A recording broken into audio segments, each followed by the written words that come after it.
Le projet de renforcement de la résilience au changement climatique des communautés côtières du Togo, RKC Togo, du ministère de l'Environnement et des Ressources forestières, mis en œuvre par l'ODEF, financé par FAO via FEM, a commandité un rapport d'évaluation de la vulnérabilité au changement climatique des dites filières dans la région maritime.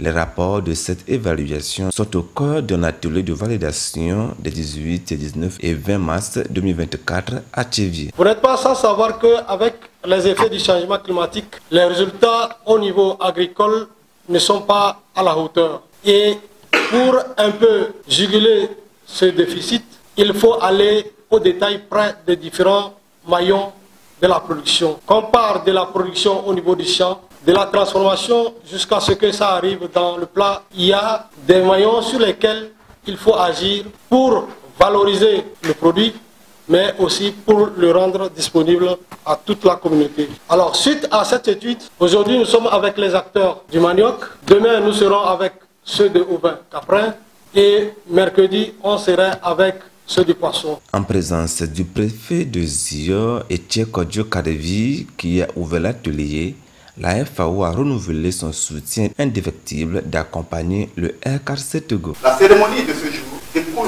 de l'étroite collaboration qui existe entre le gouvernement togolais et la FAO à travers le ministère de l'Environnement et des Ressources forestières. Et cette collaboration a permis d'initier le projet RKC Togo, intitulé Renforcement de la résilience des communautés côtières face au changement climatique. Le projet est financé donc par le Fonds de l'Environnement mondial, à hauteur de 19 millions de dollars américains. C'est d'ailleurs dans cette dynamique que la FAO et le ministère de l'Environnement et des Ressources forestières ont initié le projet RKC. Et ce projet, qui a une durée de 5 ans, a pour objectif principal de renforcer la résilience au changement climatique des communautés côtières du Togo grâce à une approche intégrée d'adaptation basée sur les écosystèmes et les moyens de subsistance. Ainsi, le présent atelier de validation des 3 filières en question intervient donc à point nommé pour contribuer à atteindre cet objectif global du RKC. L'importance des filières manioc, poisson et ovin caprin dans la sécurité alimentaire et nutritionnelle de la population togolaise et plus particulièrement de celle de la région maritime n'est donc plus à démontrer.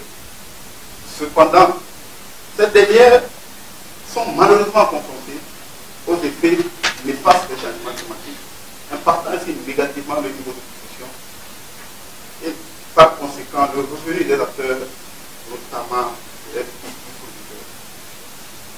Les présentes études de vulnérabilité assorties de leur plan d'action d'adaptation s'inscrivent ainsi dans une dynamique de recherche et développement dans la mesure où des actions concrètes seront donc proposées à la suite pour appuyer ces acteurs de ces différents développements.